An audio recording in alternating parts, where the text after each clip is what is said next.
ஹாய்ங்க.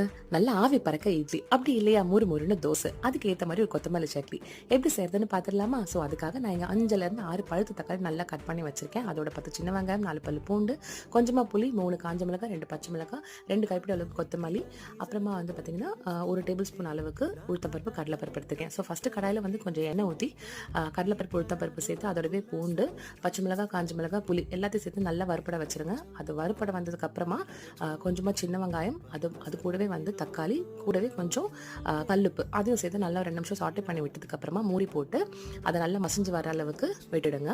எல்லாம் நல்லா மசிஞ்சு வந்த பிறகு நம்ம எடுத்து வச்சிருக்க கொத்தமல்லி இலை இருக்கு இல்லையா, ஸோ அதையும் போட்டு நல்லா வழிச்சு விட்டுடுங்க. ஸோ எல்லாம் நல்லா வதங்கி வந்ததுக்கு அப்புறமா ஆற வச்சு மிக்சரில் போட்டு நல்லா அரைச்சி எடுத்துருங்க. நீங்கள் தேவைப்பட்ட தாளிப்பு கூட சேர்க்கலாம், அப்படி இல்லைன்னா கூட ரொம்ப நல்லா இருக்கும். ஸோ நல்லா சுட சுட ஆவி பறக்க இட்லியை வச்சு இந்த சட்னி வச்சு சாப்பிட்டு பாருங்க. டேஸ்ட் சும்மா வேற லெவலில் இருக்கும். ட்ரை பண்ணி பார்த்துட்டு எப்படி இருக்குன்னு மறக்காம சொல்லுங்க.